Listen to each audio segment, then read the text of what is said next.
नमस्कार दोस्तों, smart study classes 77 YouTube channel पे आपका हार्दिक स्वागत है। और आज जैसा कि आप थंबनेल में देख पा रहे हैं, उत्तर प्रदेश की स्पेशल क्लास है और ये उत्तर प्रदेश की स्पेशल क्लास 2 है। क्लास 2 में आपका हार्दिक स्वागत है। और हमारे चैनल पे आपको सभी विषयों की तैयारी करा जा रही है। आप हमारे NTA नेट बैच जो है टारगेट बैच 2022 से आप बिल्कुल जुड़ें। आपको वहाँ पे नेट JRF की तैयारी कराई जा रही है, साथ ही LT ग्रेड टीचर, लेखपाल उत्तर प्रदेश पुलिस और साथ ही सुपर टेट RO ARO सभी परीक्षाओं में आने वाले महत्वपूर्ण सामान्य अध्ययन की तैयारी हमारे चैनल पे कराई जा रही है। आप इसको ज्वाइन करें और एकदम फ्री ऑफ कॉस्ट आप फ्री में लगभग 100 प्रैक्टिस सेट आप हमारे चैनल पे सॉल्व करें। बहुत ही महत्वपूर्ण है और ये ऐसे प्रश्न हैं जो उत्तर प्रदेश से आने वाले प्रश्न हैं, इनको हम आप सॉल्व करने चल रहे हैं। आइए देखते हैं आज का पहला प्रश्न। आज का पहला प्रश्न है, भारत एवं एशिया का प्रथम डॉल्फिन केंद्र NDRC की स्थापना गंगा नदी के तट पर किस शहर में की गई है? गंगा नदी के तट हरिद्वार, पटना, वाराणसी या भागलपुर में? तो ये जो इसका सही आंसर है दोस्तों, ऑप्शन बी इसका आंसर सही हो जाएगा कि पटना में। पटना कहाँ पड़ता है? तो बिहार की राजधानी है दोस्तों। तो जो प्रथम डॉल्फिन केंद्र है वो पटना शहर में स्थापित किया जा रहा है। और उत्तर प्रदेश के किस जिले में प्रथम पुलिस संग्रहालय की स्थापना की जा रही है? क्या option A Prayagraj, option B है आगरा, ऑप्शन सी है गाजियाबाद और ऑप्शन डी है लखनऊ? तो उत्तर प्रदेश में जो प्रथम पुलिस संग्रहालय की स्थापना की जा रही है उसके लिए ऑप्शन सी सही है। गाजियाबाद शहर में जो है प्रथम पुलिस संग्रहालय की स्थापना की जा रही है। अगला प्रश्न देखते हैं दोस्तों कि उत्तर प्रदेश के किस जिले में आर्यभट्ट नक्षत्रशाला स्थित है? तो उत्तर प्रदेश के जो है क्या प्रयागराज में स्थित है, लखनऊ में स्थित है, गोरखपुर में स्थित है या रामपुर में स्थित है? तो इसका जो सही आंसर है दोस्तों ऑप्शन डी है कि आर्यभट्ट नक्षत्रशाला ये उत्तर प्रदेश के रामपुर में स्थित है। इसको आपको याद रखना है, आर्यभट्ट नक्षत्रशाला। डॉक्टर भीमराव अंबेडकर नामक नक्षत्रशाला कहाँ स्थित है? रामपुर में है, आगरा में है, गाजियाबाद में है, लखनऊ में है? तो ये जो डॉक्टर भीमराव अंबेडकर नक्षत्रशाला है दोस्तों ये स्थित है रामपुर में। ये रामपुर उत्तर प्रदेश में पड़ता है। क्वेश्चन नंबर 5 देखें, उत्तर प्रदेश में जवाहर तारामंडल, जो तारामंडल को हम लोग प्लेनेटेरियम कहते हैं, ये कहाँ स्थित है? क्या प्रयागराज में है, लखनऊ में है, गोरखपुर में है या कानपुर में है? तो इसका आंसर है सही दोस्तों ए कि जवाहर तारामंडल जो स्थित है वो प्रयागराज में स्थित है। ये बहुत ही महत्वपूर्ण प्रश्न है। ये कई बार आपकी परीक्षा में पूछे गए हैं। आप ओल्ड क्वेश्चंस पेपर को आप देखें कि ओल्ड क्वेश्चंस पेपर में ये आपको जरूर मिलने वाले हैं। आप क्वेश्चन नंबर 6 देखें कि बायोटेक्नोलॉजी पार्क कहाँ स्थित है? क्या वाराणसी में स्थित है, क्या आगरा में है, ऑप्शन सी गाजियाबाद और ऑप्शन डी लखनऊ? तो इसका बायोटेक्नोलॉजी पार्क आप बिल्कुल जाने, उत्तर प्रदेश की राजधानी लखनऊ में स्थित है बायोटेक्नोलॉजी पार्क। भारतीय पशु चिकित्सा अनुसंधान संस्थान स्थित है बरेली में, option A, option B Kanpur में और ऑप्शन सी अलीगढ़ और ऑप्शन डी झांसी? तो दोस्तों ये जो स्थित है ये स्थित कहाँ है? तो ऑप्शन ए इसका सही है कि भारतीय पशु चिकित्सा अनुसंधान संस्थान ये बरेली उत्तर प्रदेश में स्थित है। भारतीय साग भाजी संस्थान कहाँ स्थित है? तो भारतीय साग भाजी संस्थान मुंबई, आगरा, ऑप्शन सी वाराणसी या ऑप्शन डी जबलपुर? तो भारतीय साग भाजी संस्थान ये हमारे मोदी जी के संसदीय क्षेत्र वाराणसी में स्थित है। इसका ऑप्शन सी सही हो जाएगा कि साग भाजी खाना है तो बनारस जाना है। ठीक है दोस्तों, क्वेश्चन नंबर हम लोग देखते हैं, ये आप देख चुके हैं। क्वेश्चन नंबर 9 देखते हैं कि केंद्रीय औषधीय एवं सुगंधित पौधों का अनुसंधान संस्थान कहाँ स्थित है? Chitrakoot, option B Saharanpur, option C Kanpur, option D Lucknow? तो जो केंद्रीय औषधीय एवं सुगंधित पौधों का अनुसंधान संस्थान है ये लखनऊ में स्थित है। इसको आपको याद रखना है, एग्जाम में कई बार पूछे गए हैं। सरदार वल्लभ भाई पटेल कृषि विश्वविद्यालय कहाँ स्थित है? क्योंकि सरदार वल्लभ भाई पटेल जो है इनको भारत का बिस्मार्क और भारत के लौह पुरुष भी हैं। तो भारत के लौह पुरुष के नाम से हमारे उत्तर प्रदेश के किस शहर में जो है कृषि विश्वविद्यालय स्थापित किया गया है? तो ये ऑप्शन बी इसका सही हो जाएगा, मेरठ में सरदार वल्लभ भाई पटेल कृषि विश्वविद्यालय स्थित है। अब जो है क्वेश्चन नंबर 11 है कि भारतीय दलहन शोध संस्थान कहाँ स्थित है? चित्रकूट में option A, option B Saharanpur, option C Kanpur, option D Lucknow. तो भारतीय दलहन शोध संस्थान जो है स्थित कहाँ है? ये हमारे कानपुर में स्थित है। बिल्कुल कानपुर वही जहाँ पे आपने बहुत बड़ी घटना सुना था विकास दुबे को लेकर, जहाँ पे विकास दुबे के द्वारा जो है कई बहुत सारे पुलिस वालों के ऊपर अटैक किया गया था। आप देखें क्वेश्चन नंबर 12, सरदार वल्लभ भाई पटेल कृषि विश्वविद्यालय कहाँ स्थित है? तो ऑप्शन बी सरदार पटेल कृषि विश्वविद्यालय दोस्तों ये मेरठ में भी स्थित है, सरदार वल्लभ भाई पटेल कृषि विश्वविद्यालय। देखें कि उत्तर प्रदेश का कौन सा व्यापार कर जोन अधिकतम व्यापार कर संग्रह इकट्ठा करता है? सबसे ज़्यादा व्यापार कर कहाँ पे इकट्ठा होता है? तो ये दोस्तों उत्तर प्रदेश के जो है लखनऊ में सबसे ज़्यादा, ये जो लखनऊ जोन है यहाँ पे सबसे अधिक व्यापार कर संग्रह करता है उत्तर प्रदेश में हमारा लखनऊ। ये बहुत ही महत्वपूर्ण प्रश्न है कि उत्तर प्रदेश में खरीफ की बुआई होती है जनवरी से फरवरी के दौरान, अप्रैल से मई के दौरान, अक्टूबर दिसंबर के दौरान या जून से जुलाई के दौरान। तो इसका ऑप्शन सी सही है कि जो खरीफ की बुआई हमारे उत्तर प्रदेश में होती है ये जून जुलाई, जैसे ही गर्मी खूब पड़ेगी तो उस गर्मी के दौरान में खरीफ की बुआई प्रारंभ हो जाती है। और ये कई बार प्रश्न पूछा गया है खरीफ की बुआई का ड्यूरेशन कब से कब तक होता है हमारे उत्तर प्रदेश में। आइए देखते हैं अगला प्रश्न जो कि बहुत ही महत्वपूर्ण है कि भारत में जो है उत्तर प्रदेश निम्न में से किस पैदावार का सबसे बड़ा उत्पादक है? क्या उत्तर प्रदेश पूरे देश में खाद्यान्न का सर्वाधिक उत्पादन करता है, तिलहन का, दलहन का या मसालों का? तो इसमें ऑप्शन ए सही हो जाएगा कि उत्तर प्रदेश खाद्यान्न के मामले में सर्वाधिक उत्पादन करता है। ये हमारी परीक्षा के लिए बहुत महत्वपूर्ण है और ये सभी परीक्षाओं में आप देखें कि उत्तर प्रदेश से आने वाले प्रश्नों के लिए बहुत ही महत्वपूर्ण है। उत्तर प्रदेश में देखें क्वेश्चन नंबर 16, किसान बही योजना कब लागू की गई? बहुत ही महत्वपूर्ण है। तो इसका ऑप्शन डी सही है कि वर्ष 1992 में किसान बही योजना उत्तर प्रदेश में लागू की गई थी। आइए अगला प्रश्न देखते हैं हम लोग कि उच्च न्यायालयों की स्थापना के क्रम में इलाहाबाद उच्च न्यायालय की स्थापना का क्रम कौन सा है? क्या इलाहाबाद उच्च न्यायालय जो है प्रथम क्रम पे है स्थापित हुआ था, द्वितीय क्रम में, तृतीय क्रम में, चतुर्थ क्रम में? तो जो उच्च न्यायालय की स्थापना भारत में हुई उसमें इलाहाबाद उच्च न्यायालय की जो स्थापना होती है वो चौथे नंबर पे होती है। इसको आपको याद रखना, ही पूछा गया है कई बार प्रश्न। जिला न्यायाधीश की नियुक्ति किसके द्वारा की जाती है? राष्ट्रपति करते हैं जिला न्यायाधीश की नियुक्ति। क्या उच्च न्यायालय का मुख्य न्यायाधीश करता है?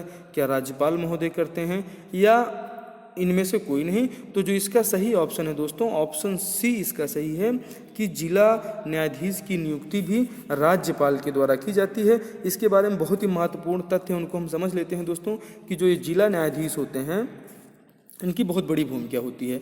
जब जिला न्यायाधीश आपराधिक मामलों की सुनवाई करता है तो वह न्यायाधीश सेशन जज कहलाता है और जब वह सिविल मामलों की सुनवाई करता है तो वह जिला न्यायाधीश कहलाता है। कई बार हम लोग कंफ्यूज हो जाते हैं कि आखिर में सेशन जज कौन होता है और जो है जिला न्यायाधीश कौन होता है। तो जो सत्र न्यायाधीश होते हैं जब आपराधिक मामला सुन रहे होते हैं तो ये आपराधिक मामलों की सुनवाई के दौरान वही न्यायाधीश, जिला न्यायाधीश की जो दो भूमिका होती है वो सत्र न्यायाधीश कहे जाते हैं और जब वो सिविल मामलों की सुनवाई करते हैं तो जिला न्यायाधीश कहे जाते हैं। मतलब सिविल सुनेंगे तो जिला न्यायाधीश होंगे और जब आपराधिक मामले सुनेंगे तो वो सत्र न्यायाधीश कहे जाएंगे। ये बहुत ही महत्वपूर्ण है। आइए अगला प्रश्न देखते हैं क्वेश्चन नंबर 20 कि उत्तर प्रदेश के निम्नलिखित में से किस जनपद में अगरिया जनजाति निवास करती है? कई बार प्रश्न पूछा गया है जनजातियों से रिलेटिव। गाजियाबाद में, option B Ghazipur, option C Mirzapur, option D Sonbhadra. तो सोनभद्र तो आप जानते हैं कि यहाँ पे जनजातियों का संकेंद्रण बहुत ज़्यादा है, इसलिए इसका ऑप्शन डी सही हो जाएगा कि अगरिया जनजाति जो है उत्तर प्रदेश में सोनभद्र जिले में निवास करती है। एक जनजाति होती है जो है परहिया जनजाति। ये परहिया जनजाति कहाँ निवास करती है? क्या बहराइच में, ललितपुर, पीलीभीत या सोनभद्र? तो सोनभद्र ही इसका सही आंसर है दोस्तों कि ये जो परहिया जनजाति है ये परहिया जनजाति और अगरिया जनजाति ये दोनों जनजातियाँ हमारे सोनभद्र जिले में जो है निवासरत हैं।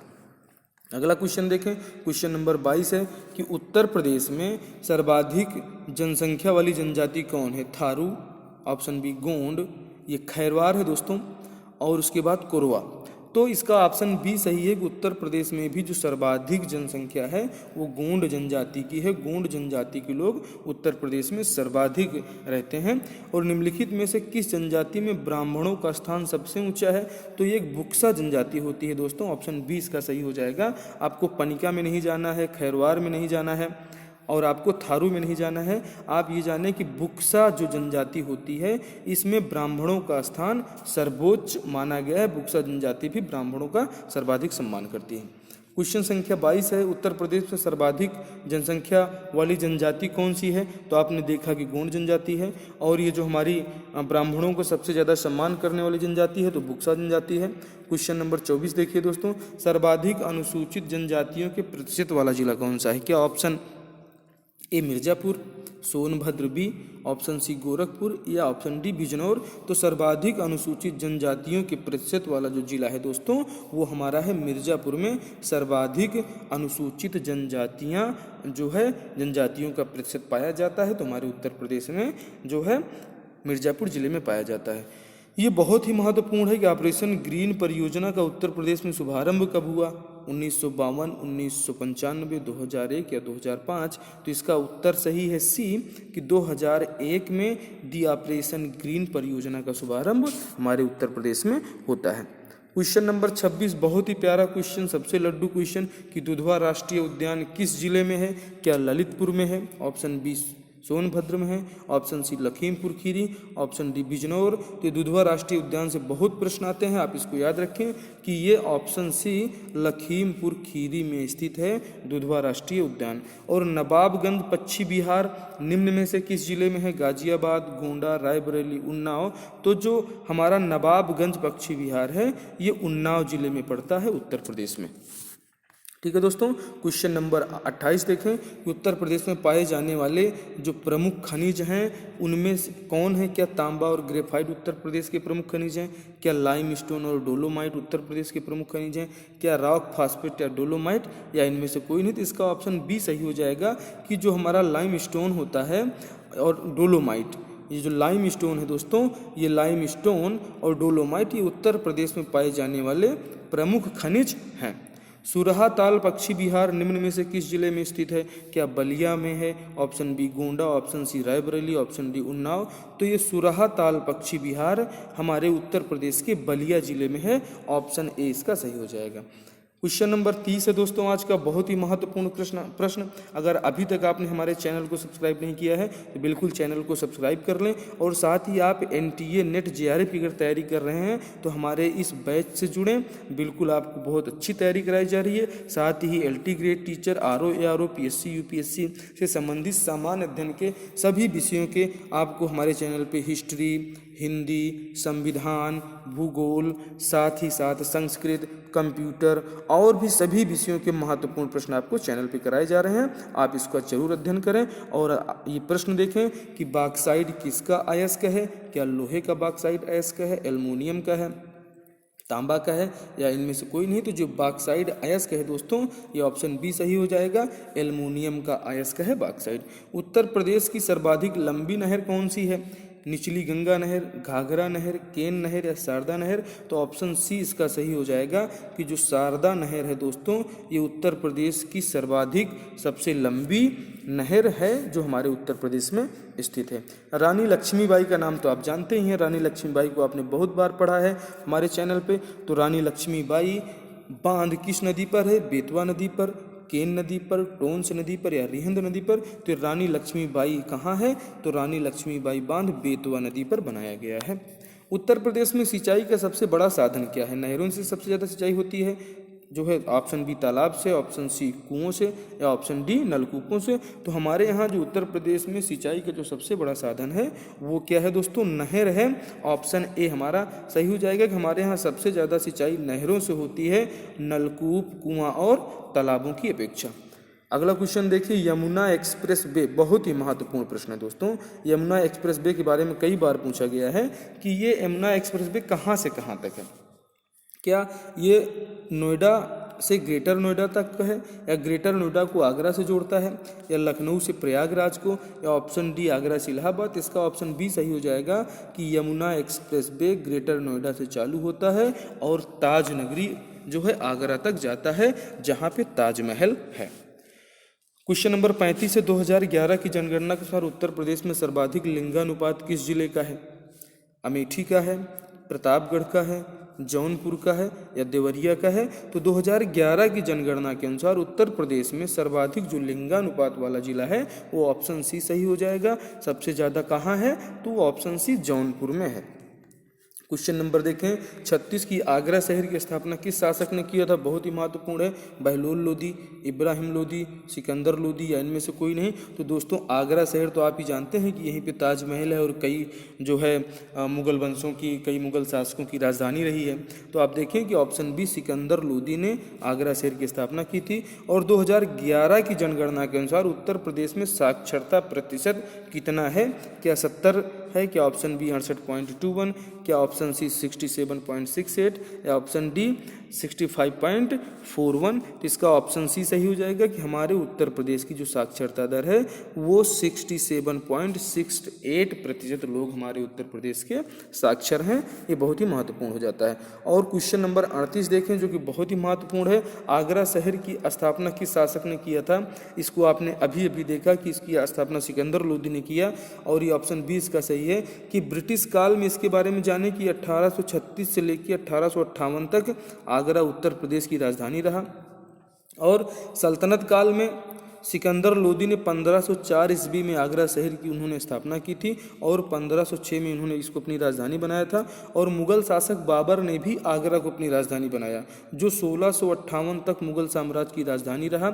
और यहाँ पर यमुना नदी के तट पर शाहजहां ने ताजमहल व मोती मस्जिद का निर्माण कराया। ये सभी उत्तर प्रदेश में हैं। और नूरजहां ने अपने पिता की याद में एतमाउद्दौला का मकबरा बनवाया, जिसे बेबी ताज कहा जाता है। ये जो इसका एक्सप्लेनेशन है, इसको आप बिल्कुल इसका स्क्रीनशॉट ले लें और स्क्रीनशॉट ले लें। बहुत ही महत्वपूर्ण है कि आगरा से रिलेटिव, आगरा के संबंध में अगर प्रश्न पूछे जाते हैं तो आगरा के संबंध में इससे बाहर प्रश्न आपको नहीं मिलने वाला है। कि आगरा शहर की स्थापना पूछता है सिकंदर लोदी ने की। उन्होंने जो है कब की? तो 1504 ईस्वी में की, आप जान चुके हैं। और 1506 में इन्होंने इसको राजधानी बनाया। और ये भी जाने कि जो है बाबर ने भी आगरा को अपनी राजधानी बनाया, जो 1658 तक रहा। और यहाँ पर यमुना नदी के तट पर आप जानते हैं कि जो है प्रेम का प्रतीक ताजमहल उन्होंने बनवाया और मोती मस्जिद का भी निर्माण कराया। तो ये बहुत ही महत्वपूर्ण है। और एतमाउद्दौला तो अति महत्वपूर्ण, जिसे बेबी ताज भी कहा जाता है। क्वेश्चन नंबर 39 से फिरोजाबाद शहर की स्थापना किस शासक ने की? मोहम्मद तुगलक, सिकंदर लोदी, फिरोज तुगलक या बाबर ने? तो इसका ऑप्शन सही है दोस्तों, ऑप्शन सी जो है फिरोजाबाद शहर की स्थापना फिरोज तुगलक ने किया है। और फिरोजाबाद के बारे में बताएं तो फिरोजाबाद का प्राचीन नाम चंदवार बताया जाता है। और 5 फरवरी वर्ष 1989 को उत्तर प्रदेश सरकार द्वारा आगरा जिले से विभाजित कर फिरोजाबाद को एक नया जिला बनाया गया। और वही फिरोजाबाद जो चूड़ियों के लिए पूरी दुनिया में जाना जाता है कि फिरोजाबाद की चूड़ियाँ यहाँ पर मिलती हैं दोस्तों। और क्वेश्चन नंबर 40 है कि मथुरा किस नदी के तट पर स्थित है? कई बार एग्जाम में आया है। तो इसका जो क्या गंगा नदी पे है, यमुना नदी पे, सरयू नदी पे या सिंधु नदी पे? तो दोस्तों मथुरा जो है ये सरयू नदी पर स्थित है, सरयू नदी के तट पर स्थित है। और आप देखें कि यमुना माफ़ कीजिएगा दोस्तों, ये जो मथुरा है ये ऑप्शन बी इसका सही होगा। ये ऑप्शन बी इसमें सही होगा कि यमुना नदी के तट पर स्थित मथुरा भगवान कृष्ण का जन्म स्थान है, जो चंद्रगुप्त मौर्य के दरबार में आए यूनानी राजदूत मेगस्थनीज ने अपनी पुस्तक इंडिका में मथुरा के लिए सूरसेन शब्द का प्रयोग किया है।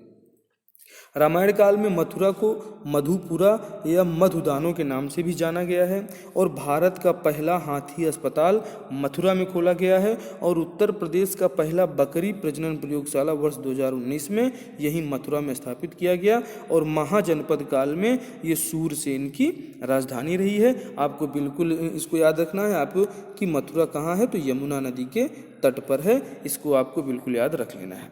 आप बिल्कुल इसका ऑप्शन बी इसको सही कर लीजिए। और ये आज की हमारी श्रृंखला का हमारे चैनल पे आप देखें कि सभी विषयों के महत्वपूर्ण प्रैक्टिस सेट सॉल्व कराए जा रहे हैं। दोस्तों आप अपनी परीक्षा की तैयारी हमारे चैनल स्मार्ट स्टडी क्लासेस से करें। आपको हमारे चैनल पे कंप्यूटर, संविधान, हिंदी, व्याकरण, साहित्य, इतिहास, भूगोल, पर्यावरण जैसे सभी सामान्य अध्ययन के विषयों की तैयारी है।